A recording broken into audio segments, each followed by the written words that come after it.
bahwa kerajaan Allah itu diberikan kepada orang Arab. Coba diberikan datanya. Ya, silakan.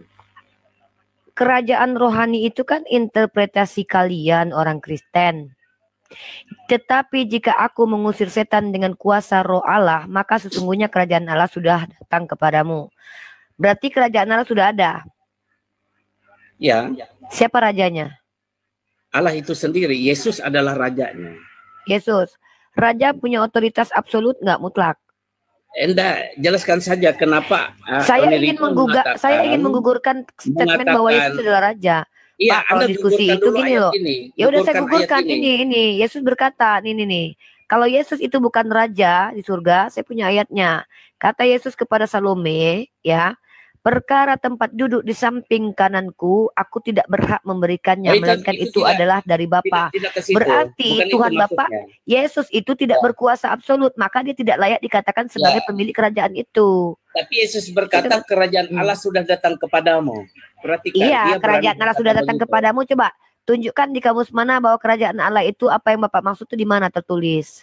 Oh, ini sudah dalam Alkitab, bukan soal kamus. Iya, definisi kerajaan Allah itu apa? Sekarang saya beritahu lagi satu ayat ya, Roma 14 ayat 17 ya.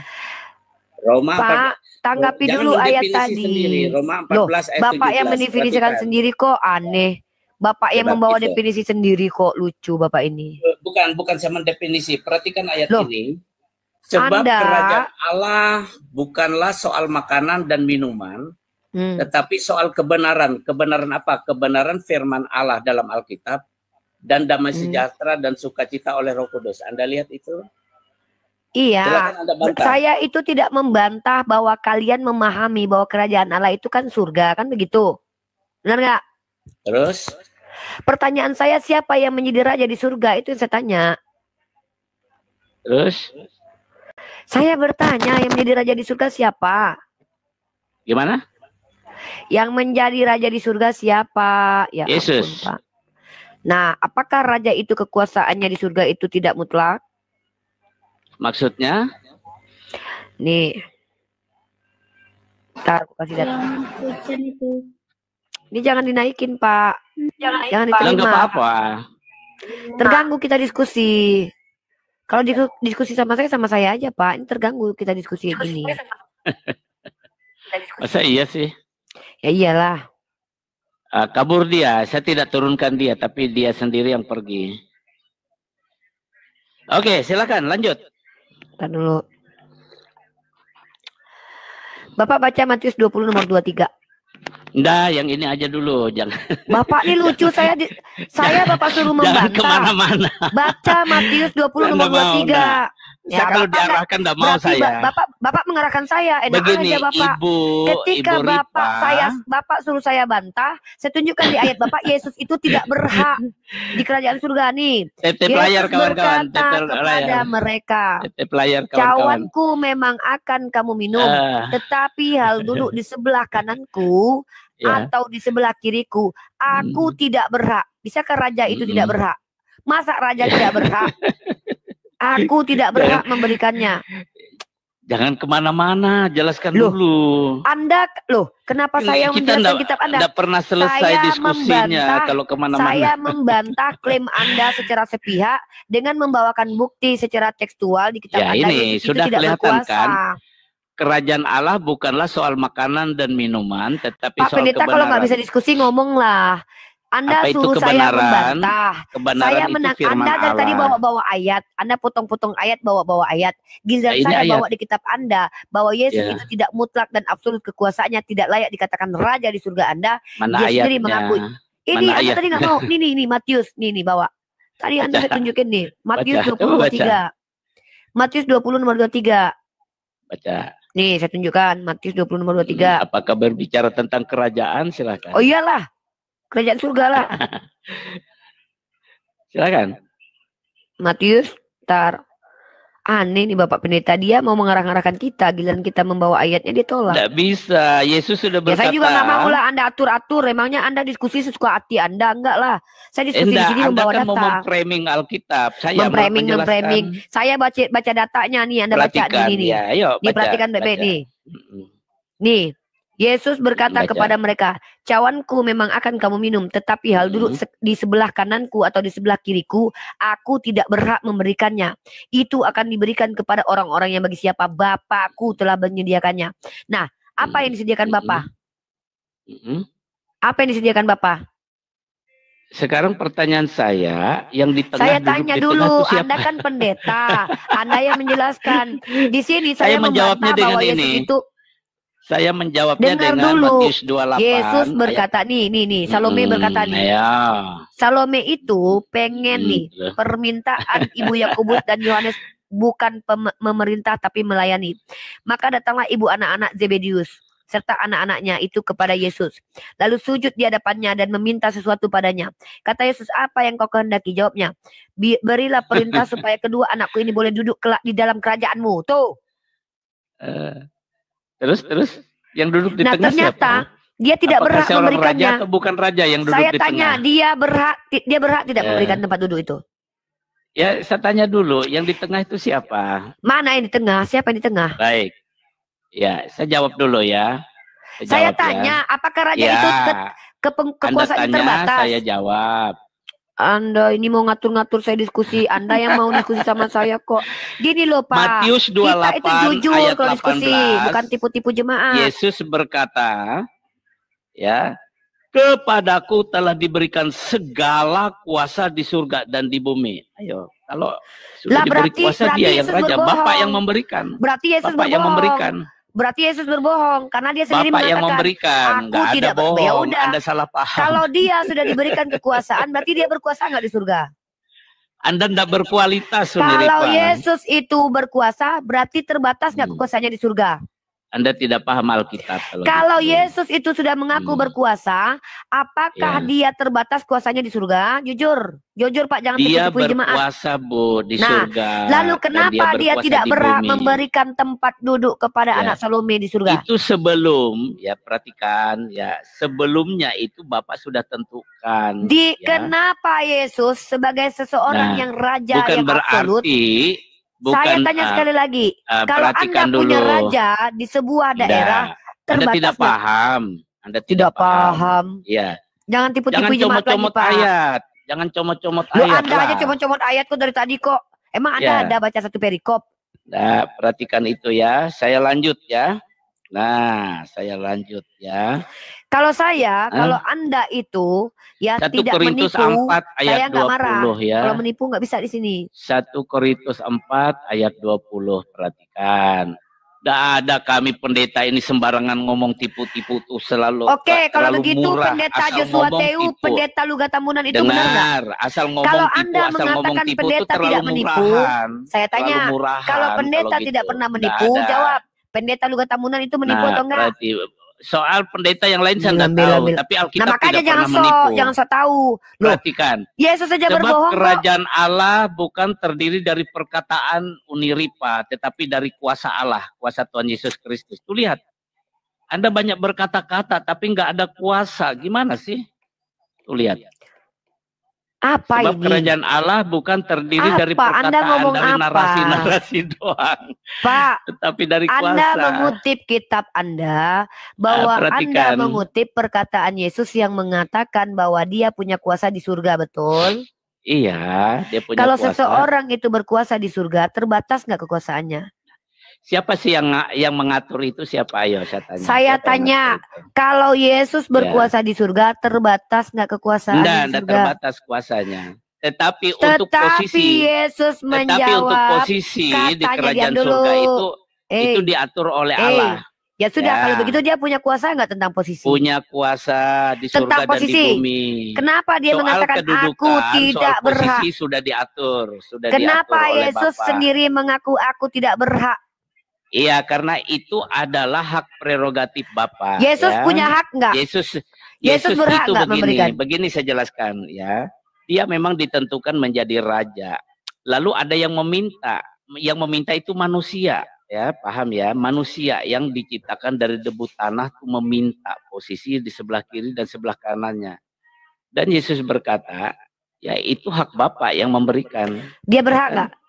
Dia menghormati Bapa. Dia berhak. Kalau dia mengambil hak prerogatif dia berhak Bapa, nggak? Dia melanggar. Dia berhak nggak? Dia melanggar. Perhatikan. Dia berhak nggak? Lah, sekarang saya tanya Anda, ya. Saya tanya Anda, ya. Kalau Anda ngotot ingin percaya hanya kepada Allah, Yesus dan berhak nggak Yesus memberikan tempat duduk itu? Saya tunjukkan ini, ya. Anda nggak bisa sembarangan menerobos, ya.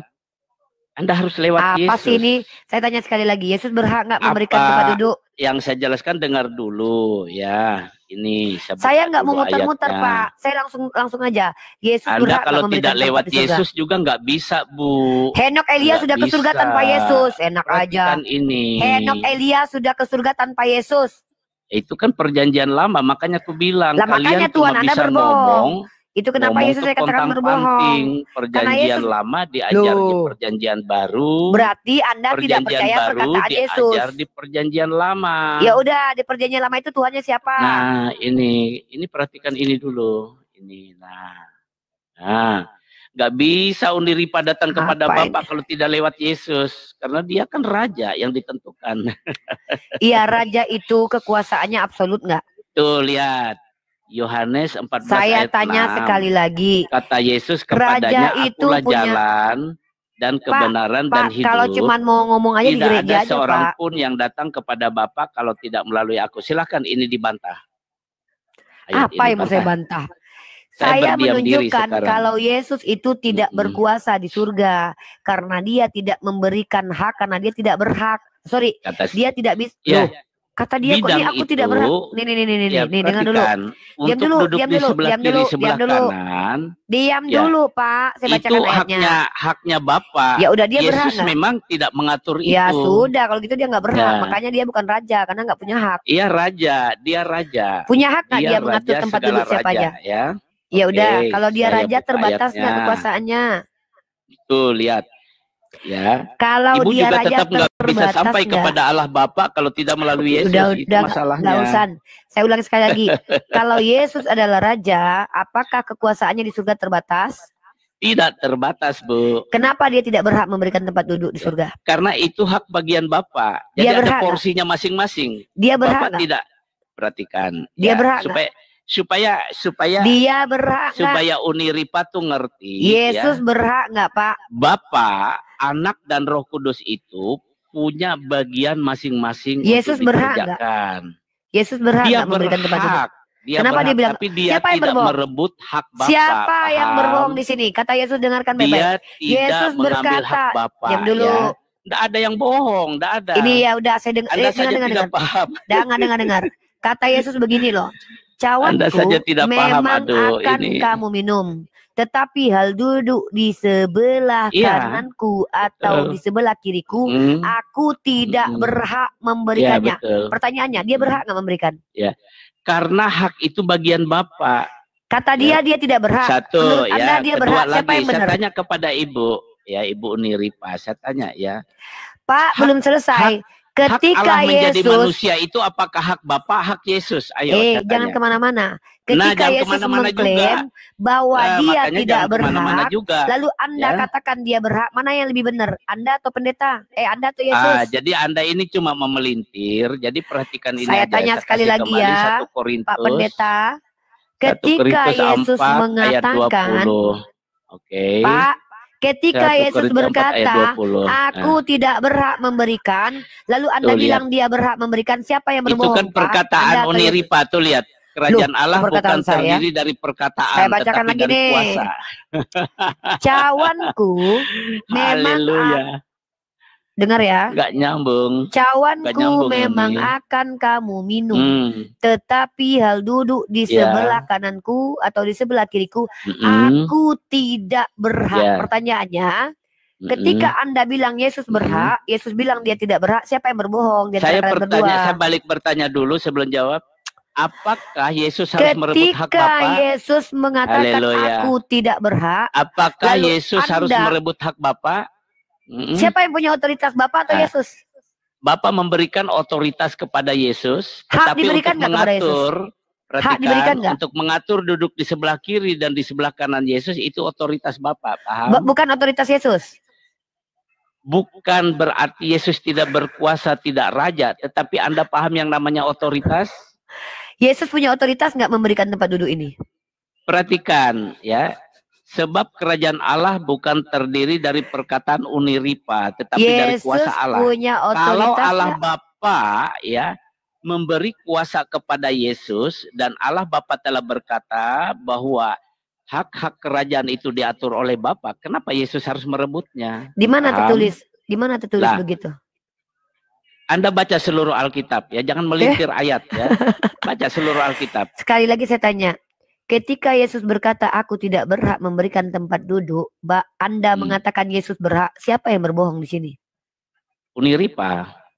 Loh, Anda hanya saya tidak mengatakan perkataan ya, saya. Kerajaan saya Allah bukan dari perkataan narasi-narasi begini. Kata ya, Yesus, aku tetapi tidak dari kuasa. Ya. Kata kalau Yesus Anda begini, tetap ngotot di situ berarti Anda tidak tahu Alkitab ya. Kata Yesus begini, Pak. Kata Yesus, aku tidak berhak memberikan. Lalu Anda bilang Yesus berhak. Sudah saya katakan siapa yang itu berbohong? Hak Bapak, paham? Ya udah, Yesus berhak nggak? Yesus berhak.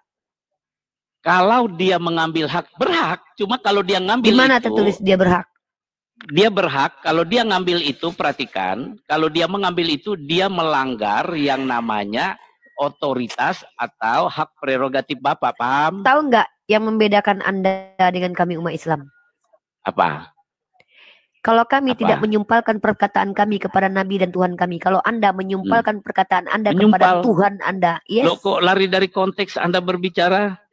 Omongan Anda paksakan ke dalam mulut Yesus seolah-olah. Matius 28 nih, coba saya buka Matius 28 ya. Saya bantah ini. Yesus mengatakan dia tidak berhak. Anda mengatakan dia berhak. Bantah ini ya. Loh, ngapain saya bantah kitab Anda? Itu bukti Yesus Raja. Tuh. Yesus berkata segala kuasa telah diberikan kepadaku. Dia berkuasa nggak di bumi? Yang akan datang menghakimi nanti adalah Yesus. Yang akan datang ke dunia nanti adalah Yesus. Itu angan-angan dan cita-cita. Bukan angan-angan. Itu ada dalam Alkitab. Ya. Segala kuasa telah diberikan kepada Yesus di bumi dan di surga, betul? Raja segala raja ya. Saya tanya sekali lagi. Yesus segala kuasa. Raja segala raja. Pak Pendeta. Sudah saya jawab yang itu. Sudah saya jawab. Anda kapan Yesus pernah berkuasa di bumi? Anda macet kah? Kapan Yesus pernah berkuasa di bumi? Kapan Yesus pernah berkuasa di bumi? Anda macet kah? Kapan Yesus pernah berkuasa di bumi? Turun aja. Kapan Yesus pernah berkuasa di bumi? Kalau macet turun aja. Bapak yang macet. Kok nyuruh saya turun? Kapan Yesus pernah berkuasa? Segala raja. Yaudah, dan termasuk pada raja iblis. Dan pada pahanya tertulis suatu nama yaitu raja segala raja dan termasuk Tuhan raja di atas segala Tuhan. Haleluya. Termasuk raja iblis ya, termasuk raja judi. Yang mana? Kan raja di segala raja. Berarti apakah termasuk raja seks. Ada di situ dalam Alkitab raja judi segala macam? Kan raja di atas segala raja. Ya. Iya. Setan itu juga ada kerajaannya. Berarti dia raja setan. Tunduk berarti Yesus raja setan. Yesus. Oh, dia raja setan. Kerajaan dunia tunduk di bawah Yesus. Raja setan. Sebab itu dia disebut raja segala raja. Ya udah, Yesus raja setan. Loh, kok Anda bilang begitu? Anda menghujat kalau begitu. Loh, Anda yang bilang kok barusan. Baik, saya turunkan dia raja Anda. Setan, bukan? Saya punya otoritas di sini, ya, saya turunkan Anda. Bukan tidak mau diskusi Pak. dengan orang yang kenapa? Ketika Anda yang mengklaim bahwa Yesus adalah raja di atas segala raja, ketika dia saya tanya, udah saya bantuin cara menurunkan gitu. Ya udah, putus ini Pak. Kalau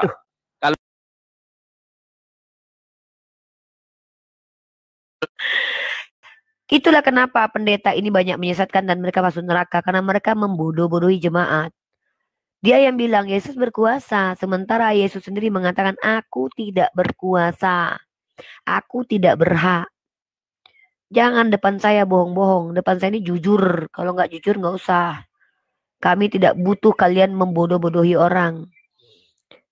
Jangan bohong-bohongi saya, enak aja mau ngebodoh-bodohin saya. Yesus saja bilang dia tidak berkuasa. Kok kalian pula yang membohong-bohongi saya?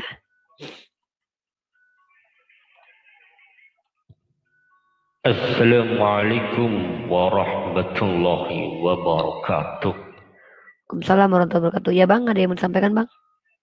Jadi mohon maaf sebelumnya Uni ya, untuk terkait diskusi itu harus apple to apple ya. Seharusnya Nabi Muhammad itu juga versus Nabi. Jadi tunggu Bang, bentar Bang. Abang kesini tuh mau ngapain? Mau mengintervensi secara diskusi saya. Di sini saya izinkan itu diskusi. Teman-teman maksudnya.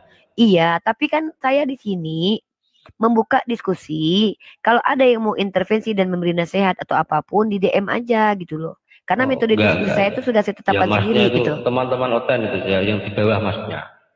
Ya itu biarkanlah, itu biar saja yang saya menghadapi. Jangan sampai samakan.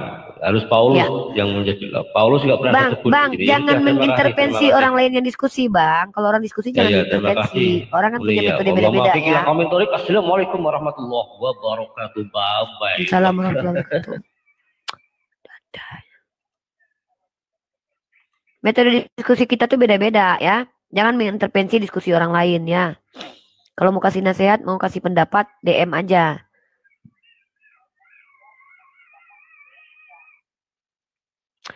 Itu kenapa saya katakan, kenapa mereka itu adalah orang-orang yang betul-betul dikatakan penyesat, karena mereka tuh tidak jujur.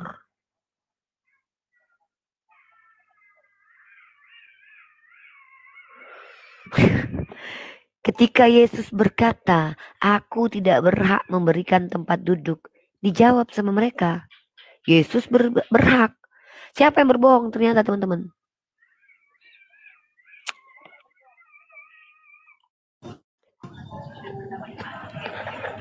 Ya, Assalamualaikum Bunda Rifa. Waalaikumsalam warahmatullahi wabarakatuh. Bro, ada yang mau disampaikan, bro? Silakan. Salam. Jangan patah semangat. Maju terus Bunda, sehat selalu. Nah itu aja Bunda. Terima kasih ya. Kami diizinkan naik ke Komal. Jangan patah semangat, pokok Bunda. Oke, terima kasih. Yang Muslim kalau nggak ada kepentingan jangan naik dulu ya. Kita mau diskusi ya guys.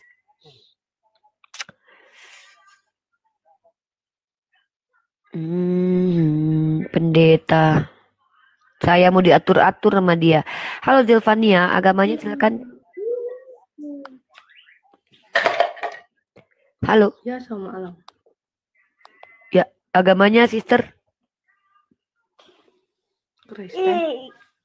Kristen, monggo. Mau bertanya atau mau diskusi? Bertanya. Oke, silakan pertanyaan pertama.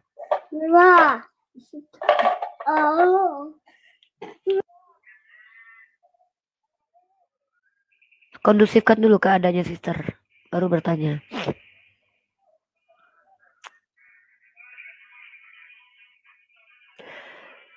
Monggo sister, kalau sudah aman, silakan.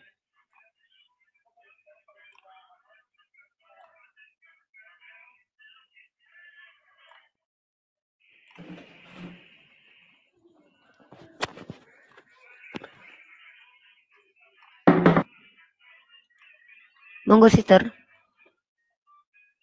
Waduh, belum apa-apa udah turun.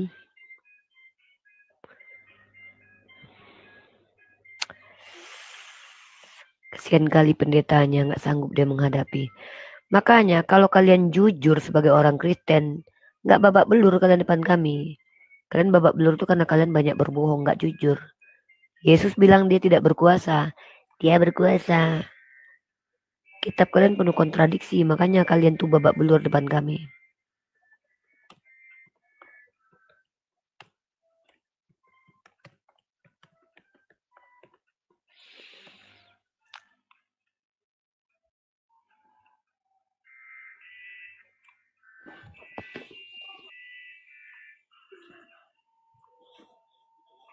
Ya, selamat malam. Malam sister, silakan. Apa yang mau ditanyakan? Itu tentang apa tuh? Nabi apa nih? Mokondo. Ya maksudnya apa itu? Ya, jadi ada salah satu akun bernama Mata Pisau membuat sebuah lagu Nabi Mokondo. Gara-gara lagu itu saya terinspirasi untuk membuktikan ada tokoh yang adalah Nabi dan Tuhan ternyata keciduk Mokondo. Mokondo itu maksudnya apa itu? Nikahin modal kondom. Gitu? Oh bukan, itu nenek moyang Yesus itu nikahin anak kecil. Mokondo itu adalah modal kondom doang. Ya, laki-laki perkasa, kuat dan ganteng ternyata nggak berguna buat peradaban dan juga maunya enak sendiri, tapi nggak pernah kerja, pengangguran, tapi pengen makan minta punya orang, naik keledai ngambil punya orang, tapi nggak pernah kerja hidupnya, pengennya enak aja. Naik Bang Teguh naik Bang. Tuh, Anda Maksudnya? pengen tahu? Ya, Tuhan Anda lah. Nih, saya tunjukkan ya. Enggak. Gini. Bentar dulu, saya kalau bentar dulu, saya lagi nunjukin data, jangan dipotong dulu. Saya mau nunjukin Mokondo artinya apa biar Anda paham tema kita. Ya udah paham. Kan tadi bentar. Belum, jangan gitu. Bukan Anda aja yang nonton, yang nyimak. Ini banyak nih arti Mokondo nih. Nih. Ini belajar di sini nih. Apa itu arti Mokondo? Ya. Mokondo itu adalah istilah untuk orang yang modal kondo doang. Ditujukan untuk laki-laki yang merujuk pada seseorang yang gak punya modal apapun untuk menjalankan kehidupan. Ternyata saya kaget. Ada Tuhan yang plus nabi yang ternyata menurut Matthew Henry hidupnya itu hidup dari sedekah. Nih, Yesus dibesarkan secara sederhana. Mungkin turut mengerjakan pekerjaan orang yang dianggap sebagai ayahnya. Seluruh hidupnya adalah hidup yang sangat rendah, hina, miskin, nista. Ia tidak memiliki tempat untuk meletakkan kepalanya, bantal aja nggak punya. Hidup dari sedekah. Ini laki-laki punya kekuatan 100% Tuhan, tapi kok minta-minta sedekah ini. Ini namanya Mokondo kalau dalam istilah-istilah gaul. Tapi tujuan Tuhan Yesus datang ke dunia itu bukan hal duniawi. Dari mana kamu tahu? Udah ketemu? Dari Alkitab saya. Ya, mana ayatnya? Mana ayatnya?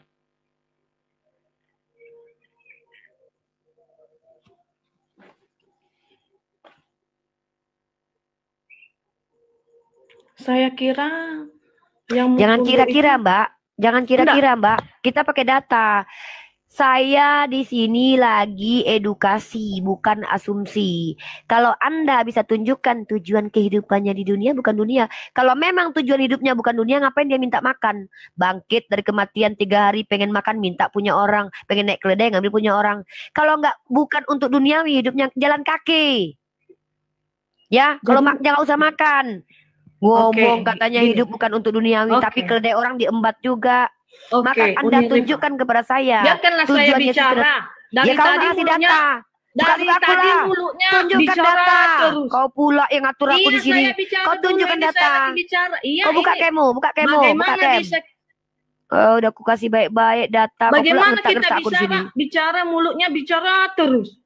Aku minta kau tunjukkan data dari klaim kau tadi kalau Yesus datang ke dunia bukan untuk duniawi. Bawa data. Jangan asumsi kau bawa di sini. Kau pikir ini gereja. Ini tempat diskusi. Oke. Jadi masalahnya sama Unirifa apa gitu loh? Kalau masalahnya ada hidup sederhana, kalau Tuhan Yesus itu hidup sederhana, miskin. Masalahnya dari mana? Masalah buat Unirifa. Aku cuman pengen nunjukin kalau ada Kristen mengatakan seorang masalahnya apa gitu loh. Diam dulu kau, diam. Masalahnya adalah kalian ini umat yang nggak tahu malu menuduh Nabi orang Mokondo, tahu-tahu Tuhannya yang Mokondo. Tapi di lagu Mata Pisau itu tidak disebut nama loh, bahwasanya Nabi aku mencari tahu. Kok merasa? Loh, aku justru cari tahu. Ternyata betul ada Nabi yang Mokondo, namanya Yesus.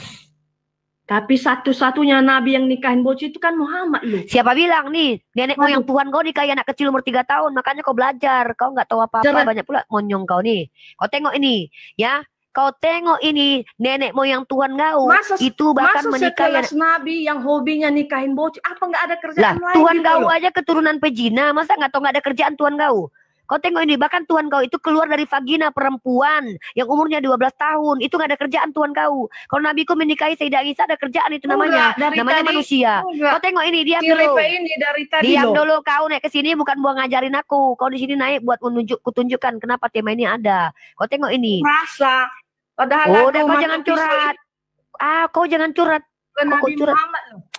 Kau jangan curhat. Iya, bukan Nabi Muhammad tapi Yesus. Udah aku itu.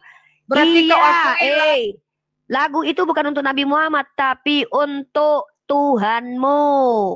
Enggak, tapi kok merasa gitu. Diam kau. Kok cerewet kali perempuan Kristus ini. Katanya ada Tuhan dalam badan kau. Kesurupan Tuhan kau.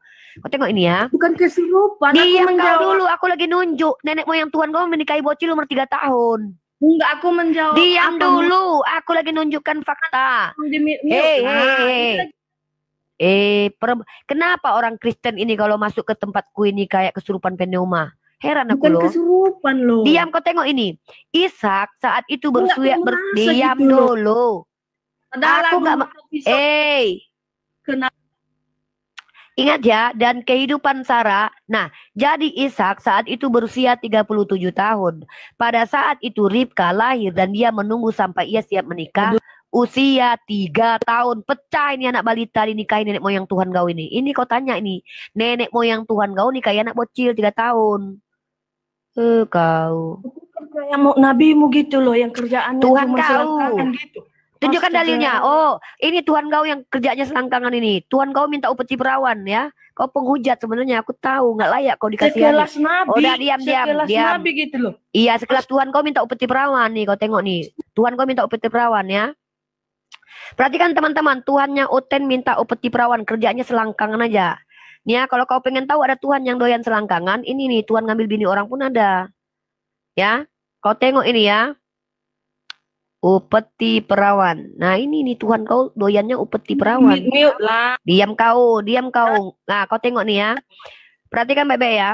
Jadi teman-teman, berikanlah upeti bagi Tuhan. Apa upeti bagi Tuhan ini? Perawan-perawan teman-teman. Dari setiap 500 baik dari manusia, baik dari lembu, dari keledai, dan kambing dan domba, dari yang setengah yang telah didapat mereka, haruslah engkau mengambilnya lalu menyerahkannya kepada Imam Eliazar sebagai persembahan khusus bagi Tuhan. Kok Tuhan kau suka sama perempuan perawan? Diapain sama Tuhanmu ini? Tuhanmu ini minta upeti perawan diapain? Kutanya baik-baik. Diapakan perempuan perawan ini sama Tuhanmu? Dikobel-kobel jawab. Diapakan perempuan perawan ini sama Tuhanmu? Jawab. Mana mau jawab di mute? Jawab. Ya udah kau jawab. Apa gunanya perawan sama Tuhanmu? Tuhan kau katanya nggak doyan perempuan. Nggak sekelas. Turun kau. Sekelas Tuhan kau aja minta upeti perawan, nabiku pula yang kau urus. Aku tunjukkan Tuhan kau yang mau kondo kok. Kalian berhadapan sama kami umat Islam, kami punya data. Yang pengangguran itu cuma Tuhan kalian, nabiku bekerja. Gak tahu malu kalian. Tuhanmu minta upeti perawan, selangkangan yang dibahas. Nenek moyang Tuhan kau, anak umur 3 tahun yang digasaknya. Assalamualaikum warahmatullahi wabarakatuh. Assalamualaikum. Uni udah pernah dengar nggak pernyataan dari Romo Patri Allegro bahwa Yesus berzina 3 kali? Ada datanya, Kuni kutunjukkan nih datanya nih. Aku ada videonya ini. Gak usah, kita pakai data aja. Kalau video itu kan orang ini kan nggak percaya, yang Protestan ini kan nggak percaya.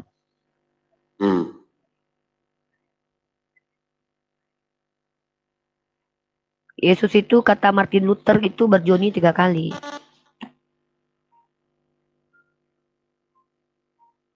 Tuhan ini pakai anti tombak ya? Tapi kena pembatasan aku. Gak masalah itu. Ya. Kau baca ini baik-baik. Ya, nih. Menurut Ibu Rita Wayu, Martin Luther menegaskan image Yesus yang suci ini bisa ditemukan dalam Table Talk Martin Luther 18 yang autentisitasnya tidak pernah diragukan. Meskipun bagian-bagian tertentu mempermalukan. Arnold menulis, Weimer menyitir satu nukilan dari Table Talk di mana Luther mengatakan bahwa Yesus berzina 3 kali. Ini kalian bahas nih, Tuhan kalian nih. Tuhan kalian nih, Martin Luther yang bilang. Ternyata memang mau kondo, ternyata kalau digabung-gabungkan ya. Betul. Ngeri kali ya, parah kali mereka ini ya. Mereka nih cuman menghujat Nabi Muhammad tapi kok nggak tahu diri ya, nggak tahu malu. Ternyata Tuhannya kayak gitu. Kalau aku ada data ini dari Romo Patri Allegro sendiri yang mengatakan. Terus ada. Aduh, jangan ada musik lah. Bentar aku bukain.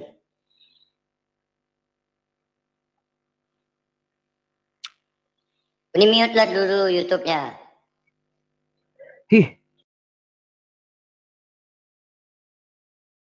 Si Han. Valid, data valid. Udah. Data valid. Bentar.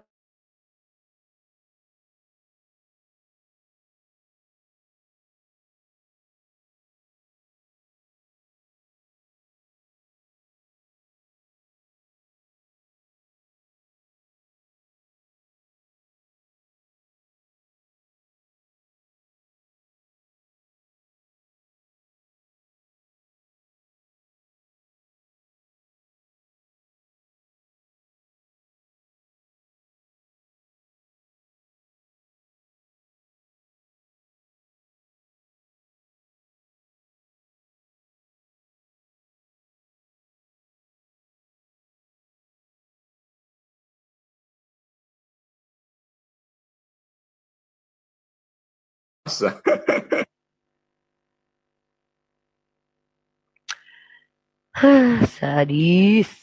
Parah. Edis di Amerika 17 Agustus nangis. Dia curhat, udah dengar nih. Dia nggak mengakui Yesus Tuhan. Dia mulai ditinggalkan Yesus. Nenek. Kok kayak gitu nenek ini semakin. Diam kau. Nih, kita dengarkan ya pernyataan Edis ya. Nih. Ya. Ini suara Edis. Bluetooth connected. Sebenarnya saya mengalami kekecewaan yang dalam.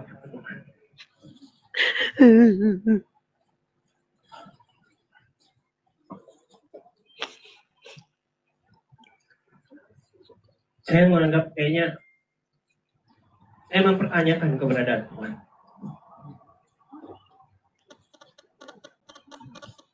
Kasihan banget si Edis, capek-capek menginjili. Jadi gembel. Jadi gembel di Amerika. Itu video lama banget. 17 Agustus ini. Saya merasa kayaknya saya lebih baik saya nggak usah beragama aja gitu. Ternyata yang sosok hebat selama ini ternyata lagi depresi, nggak ada uang, saudara. Seperti yang saya bilang tadi ya, saya mempertanyakan keberadaan Tuhan. Tuhan, apa memang benar? Kau ini memang benar ada gitu. Kenapa kok yang terjadi kepada saya jadi kenapa kok aku masih miskin? Terlunta-lunta begini. Gak jelas keadaan saya gitu. Aduh. Nangis dia. Ya memang kadang saya berpikir untuk lari begitu, tapi kena laknat Yesus dia. Aduh. Membaca firman Tuhan, saya baca apa yang terjadi. Aku coba tengokkan videonya itu, orang-orang Kristen ini nggak percaya kalau itu. Memang kalau itu. Yohanes Pembaptis ya. Coba tengokkan videonya. 17 Agustus. Itu ada Tepudin juga itu. Ini Tepudin nanti bentar lagi nih. Ini Tepudin. Kayaknya Tuhan kayak ada gitu. Kayaknya Tuhan itu hanya mitos saja gitu. Tuhannya mitos. Lambat laun saya baca lagi firman Tuhan. Akhirnya saya mendapat kekuatan baru. Aku miskin. Yang alami kayak kita ini bukan aku miskin di Amerika. Dalam Bible yang mengalami hal serupa. Ternyata aku miskin di Amerika. Yesus nggak mampu bantuin. Udah kabur ke luar negeri menghujat agama orang. Ternyata nggak dibantuin juga sama Yesus. Jadi ini ya. Jadi yang saya jumpai, saya mau kamat bareng apa yang bantu? Diam kau, Tuhan kau itu mau kondo. Ya, aku selama ini yang ku dapat ya Uni ya. Orang Kristen atau apologet Kristen tidak pernah meyakini Yesus juru selamat. Itu kukatakan 100%. Kenapa kalau mereka yakin Yesus juru selamat, kenapa semua kabur ke luar negeri? Taipudin, Edis, si Paul Zong, Sopekatul, si banyak lagi apologet. Kenapa mereka tidak yakin bahwa Yesus menyelamatkan mereka di dunia, di Indonesia? Kenapa mereka kabur ke luar negeri? Nah, ada satu orang yang percaya bahwa Yesus juru selamat, namanya si Rudi. Tetapi saking percaya masuk penjara.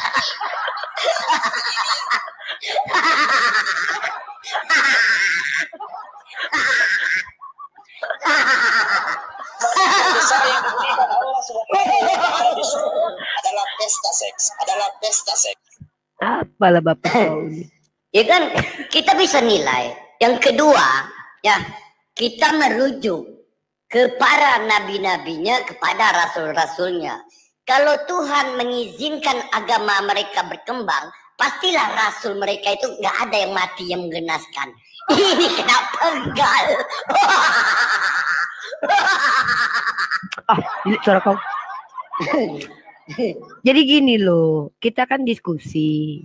Kalian naik ke sini membantah. Jangan kalian curhat di sini malah menghujat. Kenapa? Kalian menghujat sekali itu bongkar aib agama kalian aku. Mending kalian bertanya aja di sini. Aku sudah bahas Nabi dan Tuan Mukondo ini itu adalah tema dari kawan kalian Kristen. Ternyata aku selidiki memang betul ada Nabi dan Tuan Mukondo. Ternyata tapi Yesus. Tapi nggak merasa gitu loh. Tapi kan nyanyi di Mito Piso itu kok merasa gitu. Apalah kau merasa? Di sini nggak bawa perasaan. Kau di sini bukan bawa perasaan. Di sini kita bicara benar dan salah. Menurut kau Yesus Mukondo nggak? Itu aja. Kami nggak merasa Tuhan Yesus kami Mukondo. Oke. Yesus itu pernah bekerja nggak? Tapi enggak lucunya aku gini. Tanya Yesus nggak ada lucu. Aku lagi nggak dengar curhatan kau. Aku lagi nggak butuh curhatan kau. Turun kalau nggak mau kau diskusi ya. Di sini kita diskusi bukan curhatan kau. Kok curhat kau? Aku perasaanku. Siapa peduli dengan perasaanmu di sini? Kau bukan siapa-siapaku. Kau penghujat. Nggak butuh aku perasaanmu. Nggak perlu. Sama aku juga itu nih. Mereka kan katakan Nabi kita buta huruf. Yesus sebelum sekolah bisa baca nggak? Berarti pernah Tuhan buta huruf. Tuhan pun pernah buta huruf.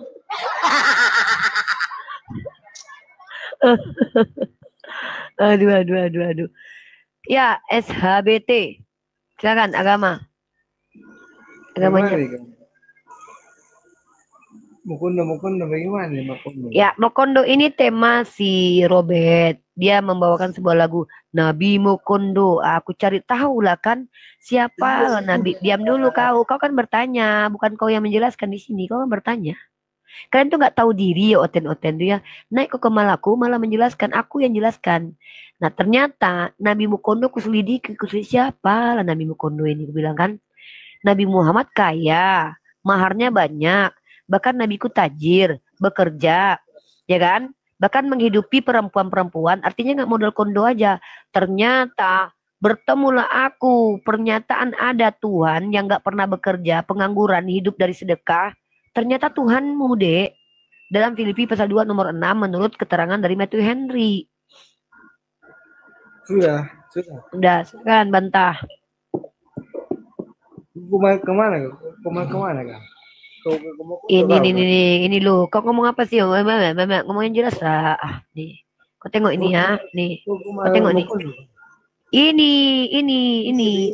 Yesus dibesarkan secara sederhana, mungkin turut mengerjakan pekerjaan orang yang dianggap sebagai ayahnya. Seluruh hidupnya adalah hidup. Diam dulu kalau Bunda Gembala lagi menjelaskan, anak domba. Seluruh hidupnya adalah hidup yang sangat rendah, hina, miskin, nista. Ia tidak memiliki tempat. Bantal aja dia nggak punya. Aku lagi baca.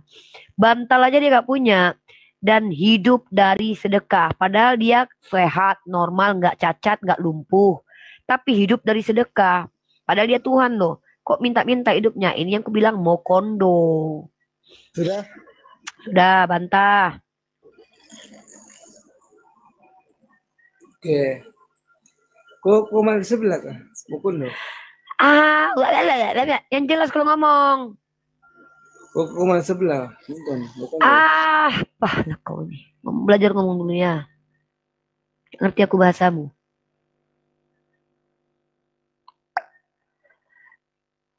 Ya, naik ke sini bahas tema. Nggak usah kemana-mana. Lagi nggak tertarik aku membahas sesuatu yang nggak ada tema. Coba. Low battery. Please charge. Aku cuman pengen kalian mempertanggungjawabkan. Ada nggak yang berani bahas tema Mukondo nih sama aku? Berani nggak? Berani naik. Aku orangnya fair-fairan kok. Kalau aku jujur-jujuran, aku tunjukkan data nabiku itu kaya raya. Nabiku pekerja keras. Kok kalau nggak bisa bahasa Indonesia jangan naik dulu. Minimal kok bisa bahasa Indonesia dulu. Iya, kau ini. Siapa? Kok jangan mabuk ciu di sini. Kok kalau lagi mabuk tua jangan naik. Mukondo bagaimana Mukondo? Mukondo itu cuma modal konot doang. Tidak bekerja, pengangguran, tapi pengen hidup enak. Pengen makan minta-minta. Pengen keledai ngambil punya orang. Tidak pernah bekerja. Itu namanya mukondol. Iyo. Terus kenapa? Siapa mau dibahasin Mukondo? Iya, ternyata ada laki-laki yang punya kekuatan 100% Tuhan. Kalau Nabi Muhammad kan kekuatan 30 pria tuh. Nah, Tuhanmu ternyata memiliki 100% kekuatan Tuhan. Ternyata dia minta-minta hidupnya, padahal dia punya kekuatan 100% Tuhan. Nah, kalau ada laki-laki nggak cacat, nggak lumpuh, punya kemampuan, Tuhan lagi, tapi kerjanya minta-minta, wah ini di atas Mukondo ini. Apa pertanyaannya? Apa ini? Pertanyaanmu apa? Pertanyaan siapa nama bapakmu? Oke, aku aja bertanya Uni. Oke, boleh aku bertanya? Kenapa kau ini kesurupan? Boleh aku bertanya? Iya, kesurupan Tuhanmu aku. Sebelah kah? Mukondo. Iya, kesurupan Tuhanmu karena dalam lubang hidungku ada Tuhan. Ternyata di dalam lubang hidungku Tuhan itu adalah Tuhanmu. Dalam lubang hidungku ini kan ada setan. Ternyata setan dalam lubang hidungku ini adalah Tuhanmu. Siapa hujat kau ini? Apa? Turun aja lah. Turun. Babak belur mereka mengangkat tema-tema kayak gini. Nabi Muhammad Raja Sek karena memiliki kekuatan 30 pria lah. Tuhan kau memiliki kekuatan 100% Tuhan. Kurang besar apa, kurang gede apa itu harusnya barangnya itu. Daripada punya kekuatan 100% Tuhan. Tapi ternyata impoten. Apa naik lagi? Udah gaji naik. Kau naik harus bisa bahasa Indonesia dulu deh. Kalau nggak ngerti kau Dinda susah. Ngerti Dinda bahasa Indonesia? Setan. Ada setan di hidungku. Ada Tuhan di hidungmu. Aku bersin keluar setan. Kamu bersin, Tuhanmu berserakan. Jeng, jeng, jeng.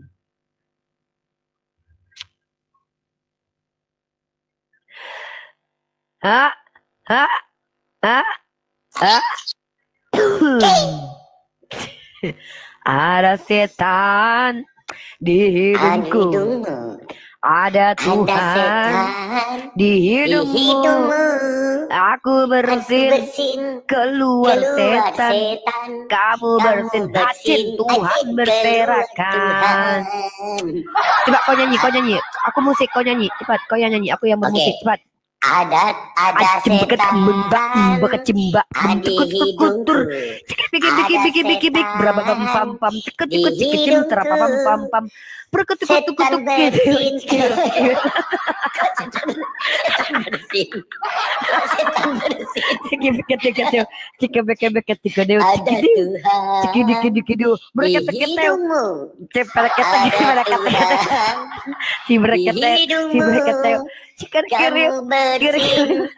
keluar Tuhan.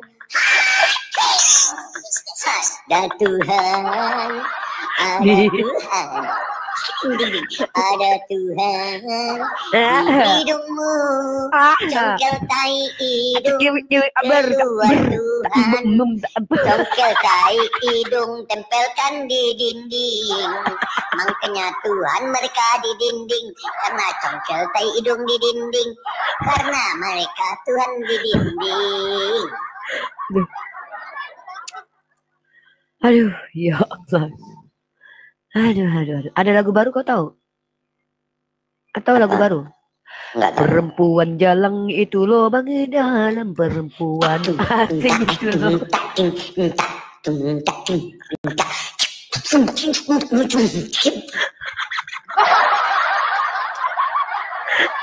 Aduh, astagfirullahaladzim. Kadang serasa sesak napas aku nih. Roni, selamat malam. Assalamualaikum warahmatullahi wabarakatuh. Waalaikumsalam warahmatullahi wabarakatuh. Roni. Seru kali kayaknya, ikutlah. Kristen apa Islam? Ikut bantu Kun. Ada yang mau ditanggapi? Cuman lihat saja kebetulan. Ada setan di hidungku. Ada Tuhan di hidungmu. Colok hidung terkena setan.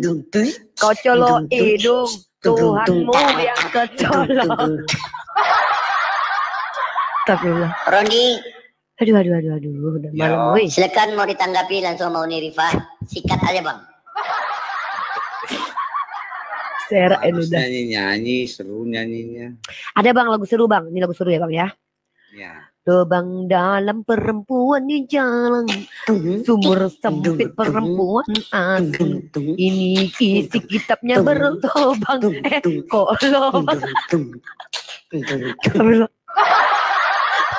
Aduh, minum aku dulu. Sesak jiwa ini ya. Ada yang mau dipertanyakan bang? Nggak ada sih, cukup aja. Atau saya bertanya? Apa mau ditanya? Sedih kali bang kayaknya bang. Bang, kenapa bang? Kalian kan anak-anak Theos, anak-anak Tuhan kalian. Kenapa kalian kok menghadapi kami lemes gitu?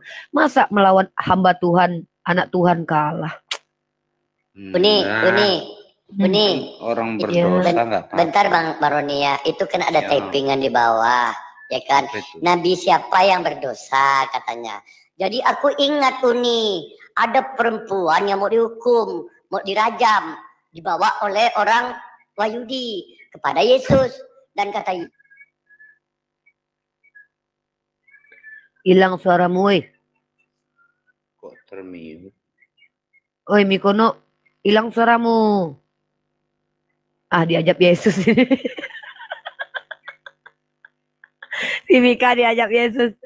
Nggak bisa ngomong dia. Wah. Oke, kalau gitu izin lab dulu.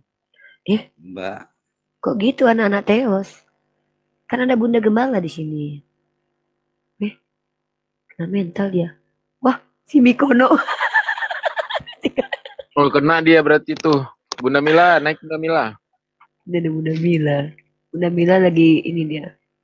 Patroli dia bisa. Mau lempar-lempar paus dia. Si Mikono dicobai iblis dia. Adalah pesta seks. Apalah. Otakmu kalau nggak selangkangan, kalau nggak vagina aja. Sekali itu kalau heran aku nonton nih.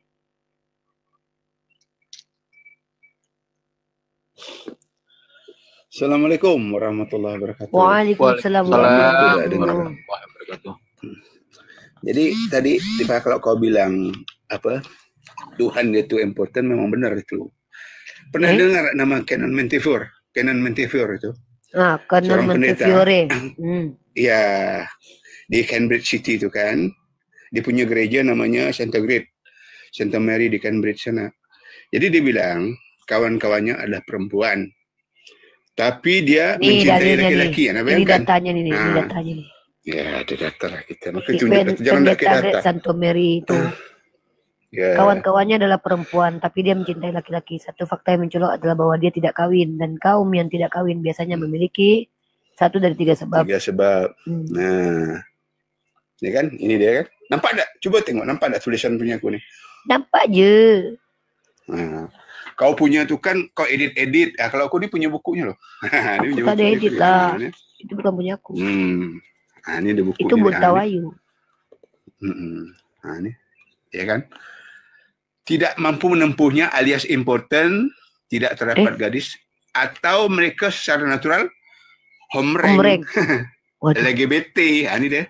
Secara natural. Karena dia kan mencintai laki-laki. Ini menurut pendeta ya, ini kan menurut pendeta besar tuh di Great Santa Mary itu kan di Cambridge sana gitu.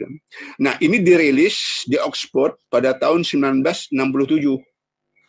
Tepatnya ada tanggalnya juga nih. Jadi tidak sembarangan kita harus punya data itu. Kalian bisa buka nanti di majalah Time Juli tanggal 29 tahun 1967. Emang penghujat rata-rata mereka itu ya. Memang pengikut-pengikut sibilis mereka itu ya. Iya. Tuhannya ya, Martin Luther aja bilangnya, pengikut Martin Luther kan ada 60.000 sekte itu sekarang ya, 60.000 kan. Prosetan ini. Martin Luther tiap tuduh ini nih, dan ini. Apa dibilang? Martin Luther, Yesus berzinah 3 kali. Pemimpin mereka, Tuhan mereka fitnah, apalagi yang lain kan. Nah, jadi buat kita enggak separah apa itu gitu. Bayangkan Martin Luther ini. Arnold Lund pernah tadi kan dah kebuka kan di berita Wahyu kan. Nah, ini. Nah, sekarang baru apa itu, Pakcik? Apa itu? Judul bukunya ini. Nah, ini kan fitnahan orientalis ini. Oh, aku ada buku itu loh. Itu kan ditulis sama siapa namanya? Profesor Dr. Azmi. Iya, tahu aku. Iya. Azmi. Tahu aku tuh. Nah, ini aku dia. pernah baca itu. Nah, di bab keduanya kan dia apa? Itu kan dengan Biblos kan? Dengan penulisan Biblos itu kan kanon Biblos kan? Nah, di sini dia menyetir sini gitu lah. Nah, akun ini aku yang dibatasi nih. Tadi naik apanya kan? turun dia, dibatasi akunku. Di dua biji pembatasannya langsung. Enggak apa-apa lah. Jadi kita ngomong lagi slow-slow ya, tutup jangan ya. Enggak apa-apa. Ini kan nanti rungkat, cuman ya dibatasi. Oh iyalah kalau gitu. Cuman aku kan belum mendapat teguran kan? Belum. Ya itu dia teman-teman ya. Jadi kalian tuh kalau kalian mau menghujat kan lihat dulu. Jangan kalian tuh meludah ke atas gitu loh. Meludah ke atas jatuhnya ke muka kalian sendiri. Atau kalian niup tepung di dalam lesung, dosa. Kena muka kalian sendiri gitu. Mata kalian sendiri. Ini teman-teman ya. Ini udah nggak sanggup jadi. Ini Oten satunya nggak sanggup lagi dia berkata-kata. Ya. Kalau mau sekedar menghujat, aku lebih gila lagi menghujat dari dulu aku gitu. Kalau Oten tuh sopan, aku segan. Tapi kalau Oten kurang ajar, aku tijak kepalanya gitu loh. Nah, langsung ini. Ini kau kan pengikut Martin Luther ini. Kebanyakan kalian di Indonesia ini pengikut Martin Luther, ya kan? Itu bayangkan itu. Martin Luther itu juga bilang Yesus Tuhan kau tuh berzina, bayangkan. Bayangkan itu. Ini ya. Ada. Enggak, tapi yang parahnya ini ya. Mereka ini kan pengikut Martin Luther kan. Ya kan? Iya. Tapi mereka tuh nggak marah kepada Martin Luther yang menuduh Tuhan mereka berzina gitu loh. Mereka nggak peduli dengan itu ya. Sementara kita yang memuliakan Tuhan mereka, malah kita yang mereka perangi gitu loh. Malah nabi kita yang mereka hujat. Nabi kita yang mengajarkan bahwa Tuhan mereka itu mulia. Malah dia hujat. Emang pengikut sibilis ini. Nah, makanya aku bilang tadi, di Indonesia ini, Oten-Oten tuh pada zaman Belanda dulu, itu tidak sampai 2%. Ya kan? Tapi setelah tragedi tahun 1965, Oten Indonesia meningkat, jadi 10%, lebih kurang. Malah sekarang kan turun tuh. 6% lebih itu dari Protestan yang banyak jenis sekte gitu kan. Tapi kalau dipikir-pikir ya, justru paling banyak penghujat itu dari kalangan Protestan. Makanya pernah aku bikin judul sama Nandar itu. Aku pernah bikin judul sama Nandar itu. Apa namanya? Penghujat itu sama dengan Protestan. Pernah aku bikin tema itu. Ya kan diikut Martin Luther. Martin Luther kan menghujat Yesus. Kan gitu. Buat mereka itu kan tidak masalah. Jadi kan buah itu kan jatuh tidak jauh dari pohonnya kan gitu. Kan pepatah kan gitu. Darah di kepala tuh jatuhnya ke tengkuk kalau bahasa Melayu nih. Udah pada pergi itu. Semua dari roomnya si Iqbal. Adianta pergi, aku pergi. Manteku pergi.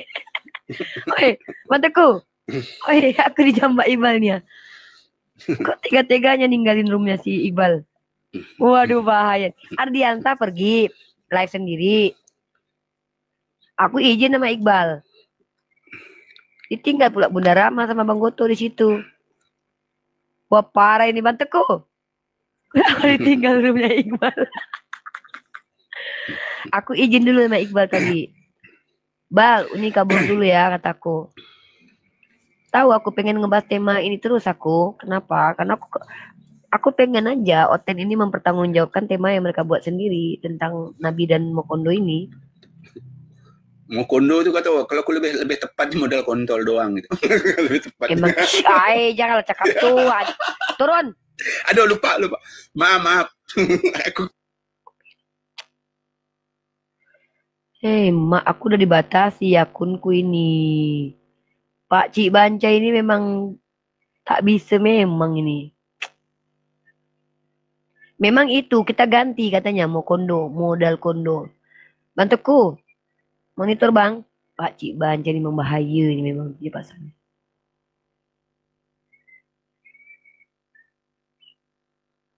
Waduh, dibatasin akun kita guys. Monitor bantuku. Nek kak. Nek kak.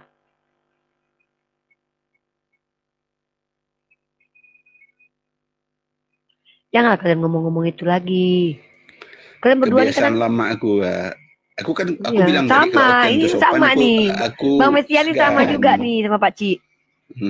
Pak Cik kita turun itu kurang ajar, tijak kepalanya langsung kan dari dulu gitu. Kok mau aku nanti di ini nanti jangan. Ayo Pak Cik, ayo. Lanjut. Sama aja nih dua-duanya. Iya, jadi pokoknya tema ini mau ku angkat terus. Kenapa? Karena ini tema dari orang Kristen sendiri. Kalian yang membahas tema ini dan aku siap sedia untuk membahas ini kok. Mari kita jujuran. Nabiku yang mau kondo atau Tuhanmu yang mau kondo. Mari kita lihat siapa di antara orang yang kita muliakan itu yang bekerja dan bertanggung jawab. Siapa yang cuman modal kondom doang. Ayolah jujur. Protestan itu mereka tahu Martin Luther itu menghina Yesus? Enggak semua tahu.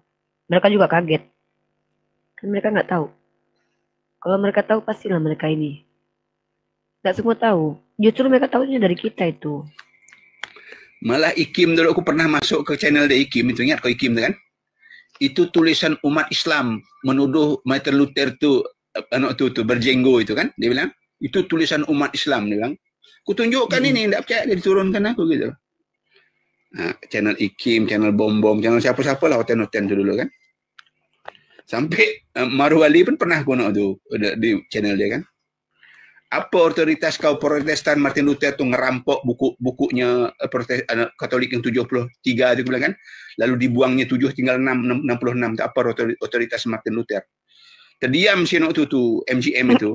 Marwali kan. Ikim. Langsung diturunkan dia. MYM. MYM. Mereka tuh nggak percaya dengan data itu. Bahkan mereka minta table talk-nya. Aku punya table talk-nya itu. Bahasa Jerman. Tulisan-tulisannya itu. Itulah ya mereka. Kan di salah satu di 95 tesisnya Martin Luther kan salah satu kan table talk itu. Kan gitu.